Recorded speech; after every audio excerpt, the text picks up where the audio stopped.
उसके वियोग में इतने पड़ गए कि उन न खाते न पीते ग्रह में कातर होकर के महाराज उनका शरीर धीरे धीरे क्षीण होने लगा। ये कालांतर के बाद में एक ऐसा समय आया कि भरत जी उसकी याद में अपना ये शरीर ये देह त्याग दिया। उन्हीं भरत जी का दूसरा जन्म हिरण के बच्चे के रूप में हुआ। क्यों?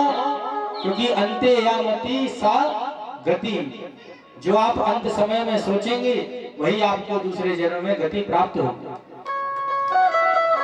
अब आप सोच रहे होंगे कि ठीक है भैया, जो व्यास जी कह रहे थे कि भक्ति करो भजन करो, क्यों करें हम? जब अंतिम समय आएगा तो भगवान का राम नाम लेते जाएंगे और राम जी के सुधाम पहुंच जाएंगे। नहीं भैया, अंतिम समय में इतनी जल्दी राम याद नहीं आती। जब यमदूत सामने दिखाई देते हैं तो राम नाम याद नहीं आता। वही याद आता है जो आपको सबसे प्रिय था जीवित अवस्था के समय। पुत्र, बेटा, अगर मां से प्रेम था तो वही याद आया। बंधुओं, अंते यामति सा गति। भरत जी को दूसरा जन्म हिरण के बच्चे के रूप में हुआ, लेकिन उनका भजन प्रबल था। उनको इस जन्म में भी अपने पूर्व जन्म की ख्याति थी। उनको याद था पूर्व जन्म का वृतांत। ओ पापी मन कर ले भजन, मौका मिला है कर ले यतन, बाद में प्यार पछताएगा जब पिंजरे से पंछी निकल जाएगा, जब पिंजरे से पंछी निकल जाएगा, पिंजरे से पंछी निकल जाएगा, जब पिंजरे से पंछी निकल जाएगा।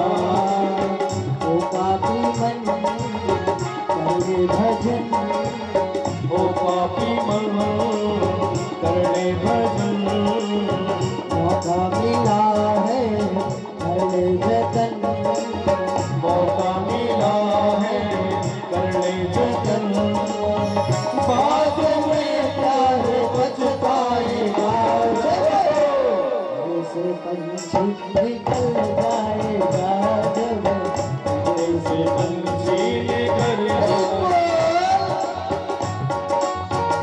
हरि बोल।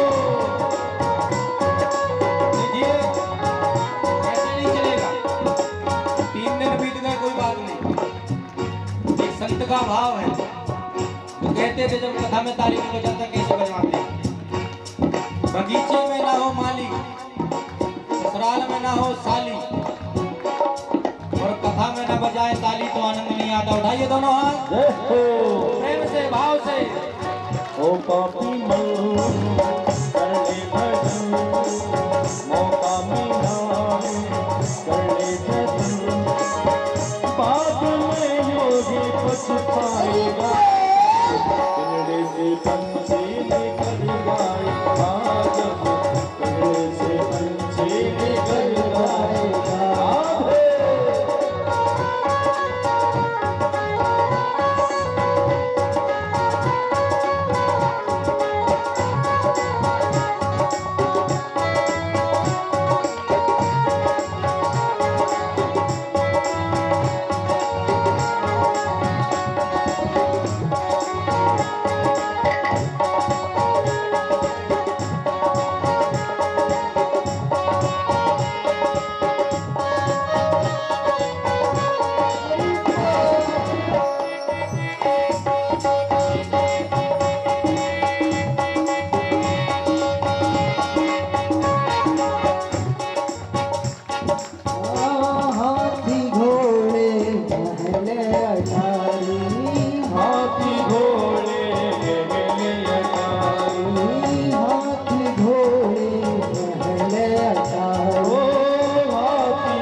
परम पूज्य व्यासी महाराज की जय।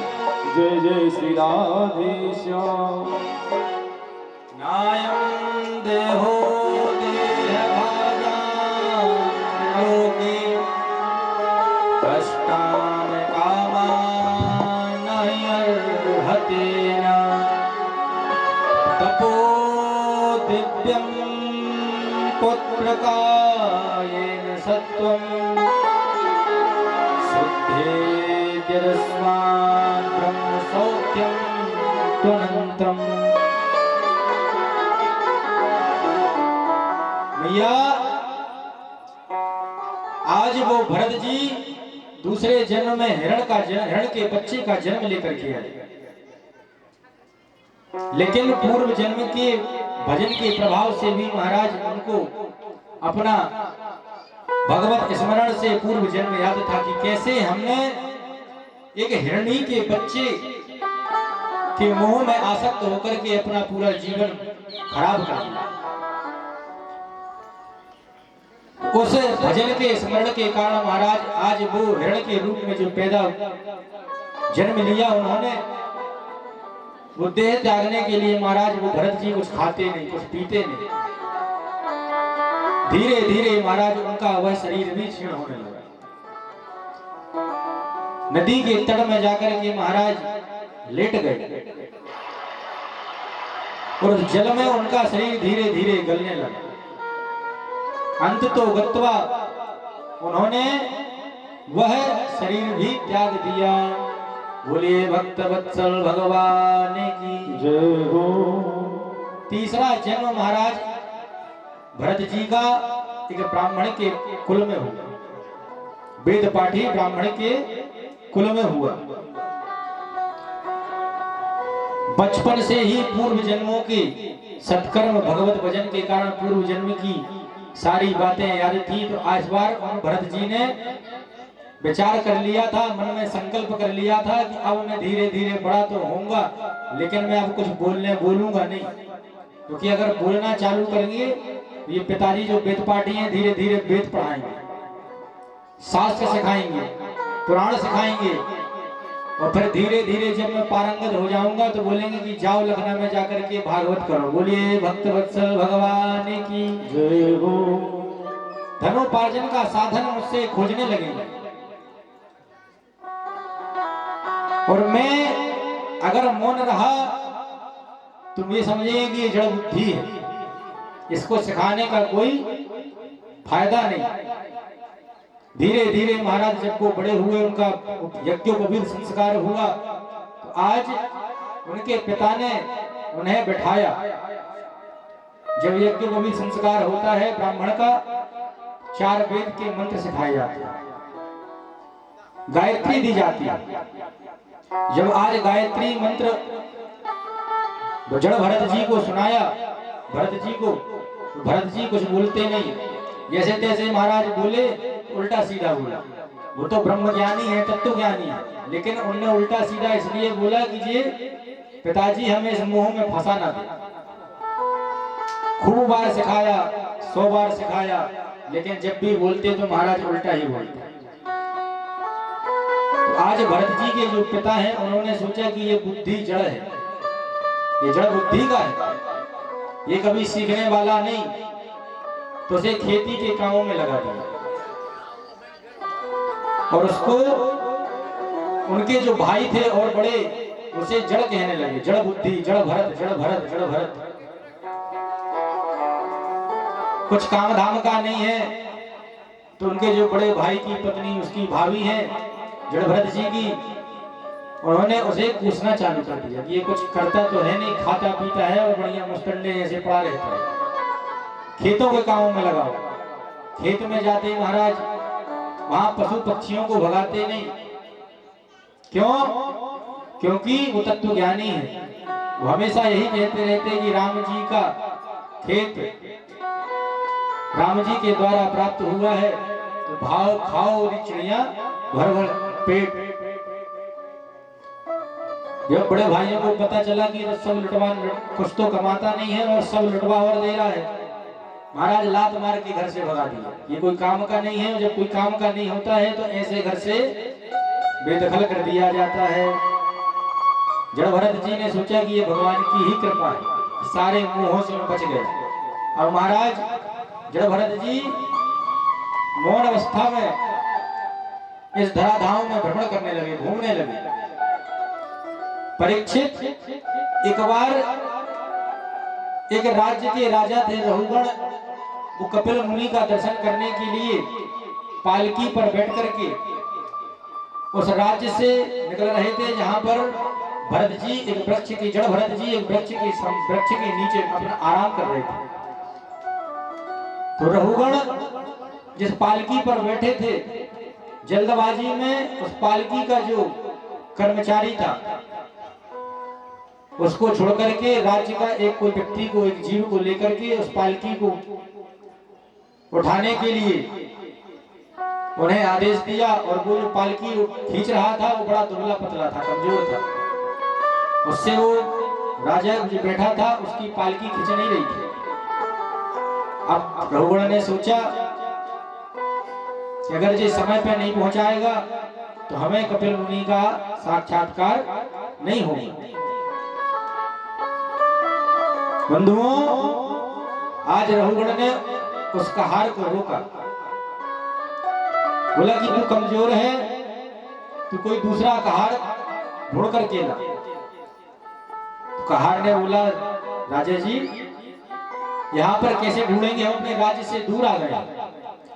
तो रहुगण ने बोला कि मैं चक्रवर्ती सम्राट हूं, जहां तक ये पृथ्वी है, जितनी ये पृथ्वी है वहां के जितने जो भी अगर तुझे दिखाई दे तो उसे पकड़ करके लेकर गया हट्टे कट्टे व्यक्ति को, वो मेरा कर्मचारी है, मेरी प्रजा है और उसको मेरा आदेश मानना ही पड़ेगा। वहीं पर महाराज दृष्टि उस कहार की जड़ भरत जी पे पड़ी। जड़ भरत जी महाराज तत्वज्ञानी थे, अच्छे हट्टे कट्टे थे, पहलवान जैसे थे। तो महाराज कहार गया और उन जड़ भरत जी को रहुगण के पास में लाया। रहुगण ने आदेश दिया कि क्यों, तो मेरी पालकी को संभाल और मुझे कपिल मुनि के आश्रम तक छोड़। जड़ भरत जी मौन थे, बोलना चाहते नहीं थे। आज जड़ भरत जी मौन होकर के कहार बन के उस पालकी को खींचने लगे। परीक्षित वो जड़ भरत जी तत्वज्ञानी थे, जैसे ही पालकी को खींचते तो मार्ग में जब कोई चीटा चिटिया इत्यादि आते तो महाराज वो छलांग लगाते। जब छलांग लगाते तो पालकी पर बैठा रहुगण है, उसका सर ऊपर छत पे लगता, छत्र पर। रहुगण एक बार बर्दाश्त कर लिया, दो बार बर्दाश्त कर लिया, तीसरी बार उसके क्रोध संभाल ना पाया और क्रोध में आकर के महाराज उस कहार को चिल्लाया, अरे मूर्ख, तू ये बीच बीच में छलांग क्यों लगाता है। जब वो मौन रहे, उत्तर नहीं दिया, आज रहुगण नीचे उतरा और अपनी म्यान से तलवार निकाल करके मारने को उद्यत हुए। लेकिन जैसे ही रहुगण ने उनके शरीर में यज्ञोपवीत को देखा तो तलवार को फेंक करके चरणों पर गिर गए। अरे प्रभु, आप तो ब्राह्मण हैं और ब्राह्मण का अपमान महाराज मेरे सारे लोगों की मेरी सदगति बिगड़ जाएगी, प्रभु मुझे क्षमा करें। जब इस प्रकार शरणागत हुआ, जड़ भरत ने उन्हें शुभाशीष प्रदान किया और उनके सुंदर तेज को जब देखा रहुगण ने तो उन्होंने सोचा कि जरूर कपिल मुनि ही आपका रूप धर के, नारायण ही आपका रूप धर के मुझे सत्संग कराने, सतमार्ग पे चलाने का उपदेश देने आए। आज रहुगण जड़ भरत जी को एक आसन पर बैठा करके प्रश्न करने लगे। कहते हैं, प्रभु आप ही मेरी शंका का समाधान करें। आज रहुगण प्रश्न करते हैं कि जिस प्रकार चूल्हे पर अगर एक पात्र रखा जाए, उसमें जल डाला जाए, जब जल डालते हैं फिर उसमें कोई चावल इत्यादि डाला जाए, सबसे पहले वो पात्र गर्म होगा। पात्र गर्म होगा तो जल गर्म होगा जिसके अंदर भरा है, और जल के गर्म होने से वो चावल पक जाएगा। इसी प्रकार हमारी आत्मा है जो शरीर की प्रभु, वो अंदर है। तो जब हमारे बाहरी शरीर को कष्ट होता है, अगर कुछ चोट लगती है तो अंदर आत्मा को भी कष्ट होता होगा। जिस प्रकार उस पात्र में रखे चावल गर्म होकर के पक जाते हैं, इसी प्रकार आत्मा भी कष्ट पाती होगी। आप मेरे इस प्रश्न का समाधान करो। तो जड़ भरत जी महाराज, उनका मन टूटा और उन्होंने कहा, रघुगण तू है तो पढ़ा लिखा, लेकिन तू पढ़े लिखे के साथ में मूर्ख है। तू पढ़ा लिखा मूर्ख है। तेरा प्रश्न तो सही है, लेकिन तू जिस शंका का समाधान चाहता है वो इस प्रश्न से बिल्कुल अलग है। तू उदाहरण तो जड़ की दे रहा है। चावल जड़ है ना, निर्जीव है, और प्रश्न करता है चेतन का। उदाहरण जड़ का देकर के चेतन का प्रश्न करता है, क्योंकि आत्मा तो चित स्वरूप है, चेतन है। आत्मा जितना कष्ट होता है वो सिर्फ शरीर को होता है। आत्मा तो अविनाशी है। नयनम छिन्दन्ति शास्त्राणि नयनम दहति पावका। न आत्मा को कोई छेद सकता है, न उसे कोई जला सकता है। आत्मा तो शाश्वत है। बोलिए कृष्णचंद्र भगवान की जय हो। आज जड़ भरत जी के इस प्रकार के प्रश्नों का उत्तर दिया महाराज, पूरे भवाटवी का वर्णन सुनाया। ऊपर के 7 लोग भू भवा स्वा महाजना तपा सत्यम, महाराज 7 लोगों को वर्णन किया। नीचे के 7 लोग अतल वितल सुतल महातल रसातल पाताल का वर्णन किया। इस भूमि का विस्तार बतलाया, नवग्रहों का वर्णन किया। अंत तो गत्वा महाराज रघुगण को जो 28 प्रमुख नरक हैं उनका वर्णन दिया। 28 नरक में कौन जीव जाता है उन्होंने बतलाया। सुदत्ताम प्रदत्ताम च ब्रह्मवृत्तिम हरेच्छया षष्ठ वर्ष सहस्त्राणि निष्ठायाम क्रम जायते। अंधतामिश्र ने 28 नरकों का वर्णन किया कि कौन से नरक में कौन सी पीड़ा प्राप्त होती है उस जीव को। उन्होंने बतलाया कि सुदत्ताम जो दूसरों का धन हर ले या लेकर के महाराज वापस ना करे, ऐसे जीव अंधतामिश्र नरक में जाते हैं। ब्रह्मवृत्तिम हरेच्छया, जो ब्राह्मण की वृत्ति को हर ले, ऐसे महाराज तामिश्र नरक में जाते हैं, कुंभीपाक नरक में जाते हैं। बंधुओं, आज नरकों का वर्णन सुनाया। इस नरक के वर्णन को सुनकर के राजर्षि परीक्षित जो सुन रहे थे सुखदेव जी के मुख से, वो कांप गए। क्योंकि जब पुराने कर्मों का, दुष्ट कर्मों का इतना बड़ा प्रभाव है कि ऐसी हृदय, ऐसी नरक में हमें पीड़ा सहनी पड़ती है, तो आज परीक्षित कांप गए कि मैं तो कितना पाप मेरे से अकारण हुआ हो, क्योंकि हर व्यक्ति से पाप होता है। ऐसा कोई जीव ही नहीं जिससे पाप ना हो। कोई जान करके करता है, कोई अनजाने में करता है। एक संत जी कहते थे, पाप करत पुण्य होत है, पाप करत दुख होय। पाप करे से हरि मिलत है, तो पाप करो सब कोई। और हमारे जो ठाकुर जी हैं, बीच बीच में जब भोजन इत्यादि पा करके हम शाम को रात को लौटते हैं अपने कक्ष में, तो प्रश्न करते हैं। अब ये प्रश्न करेंगे रात्रि में कि आप कह रहे थे पाप करे से हरि मिलत है, और आप ही कह रहे थे कि पाप करो सबको, तो हम समाधान कर देते हैं, नहीं तो ये तो हमारी खोपड़ी खाएंगे। बोलिए भक्त वत्सल भगवान की जय हो। मैंने कहा पाप करे से हरि मिलत है, तो पाप नहीं, उसको अलग करो। पा अर्थात पांव, पांव पकड़े से हरि मिलत है। पाप करो सबको, यानी पांव पकड़ो किसके? हरि के, संतों के, गुरु के।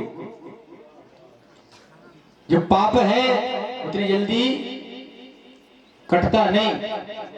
परीक्षित बोले कि ऐसे तो कितने मेरे से जाने अनजाने में पाप हुए होंगे, हमसे भी कितने पाप नहीं होते रोज। 5 प्रकार के पाप तो महाराज हर जीव से होते हैं। जो हाथों में हमारे कुछ दिख नहीं रहा है, लेकिन अगर अभी दूरदर्शी वो सूक्ष्मदर्शी यंत्र से देखेंगे तो महाराज कितने जीवाणु दिखाई देंगे। एक ताली आपने अभी बजाई, हमने बोला था कथा में बजाओ, कितने जीव मर गए। पाप हुआ कि नहीं हुआ बोलिए? मैया सुबह झाड़ू लगाती हैं घर में, कितने जीव उसमें मर जाते हैं, कुछ तो पैर के नीचे दबके और कुछ झाड़ू में। सुबह उखल में अन्न इत्यादि कूटती हैं, उसमें कितने जीव मर जाते हैं। ऐसे पांच पाप तो नित्य हमसे होते ही, तो उन 5 पापों को प्रायश्चित के लिए 5 आहुतियां हमें नित्य घर पर देनी चाहिए, अग्निहोत्र करना ही चाहिए। उन पापों से हम बच सकते हैं। बंधुओं, परीक्षित ने बोला कि अगर किसी के घर में साधन नहीं है, किसी के घर में अगर साधन नहीं है अग्नि घी इत्यादि का, होम इत्यादि का, तो उसके पाप तो कटेंगे नहीं, वो तो पापी है। तो महाराज परीक्षित से सुखदेव जी कहते हैं उनके लिए भी उपाय है। क्या? कि भगवान हरेर नाम एव केवलम कलो नास्तेव